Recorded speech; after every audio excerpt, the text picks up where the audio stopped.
बिस्मिल्लाहिर्रहमानिर्रहीम अस्सलाम वालेकुम जी। तो स्टूडेंट्स आज हम एक्सरसाइज 4.1 का क्वेश्चन नंबर 2 सॉल्व करेंगे।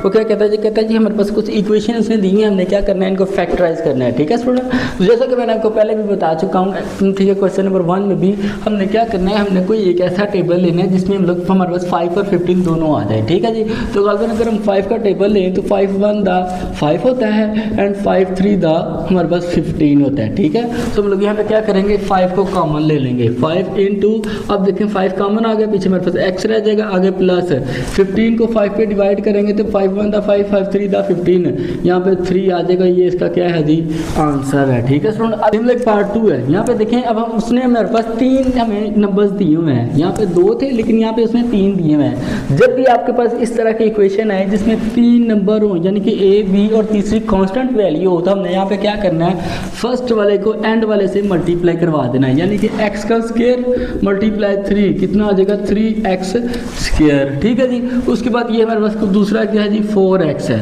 ठीक है, अब हमने देखने 2 ऐसे नंबर लेने हैं कि जिनको मल्टीप्लाई करवाएं तो हमारे पास 3x स्क्वायर आ जाए। ठीक है, और उनको प्लस करें तो हमारे पास 4x आ जाए। ठीक है जी, हमने क्या करना है, 2 ऐसे नंबर लेने हैं जिनको अगर हम मल्टीप्लाई करवाएं तो हमारे पास 3x का स्क्वायर आ जाए और उन दोनों को प्लस करें तो हमारे पास 4x आ जाए। ठीक है जी, तो गालिबन अगर हम 3x मल्टीप्लाई x करें तो हमारे पास ये 3x का स्क्वायर आ जाता है। ठीक है जी, और अगर हम 3x प्लस x करें तो हमारे पास ये 4x आ जाएगा। ठीक है स्टूडेंट्स, समझ आ गई, उम्मीद आपको समझ आ गई होगी। ठीक है जी, तो फिर हम लोग क्या करेंगे, इनको सेम लिख उठा के यहाँ पे लिख देंगे, 3x प्लस x प्लस 3 साथ वैसे ही, प्लस यहाँ पे x का स्क्वायर साथ वैसे ही आ जाएगा। ठीक है स्टूडेंट, अब क्या करेंगे, यहाँ पे हम लोग कॉमन ले लेंगे, क्या है जी, x कॉमन ले लिया हमने यहाँ से।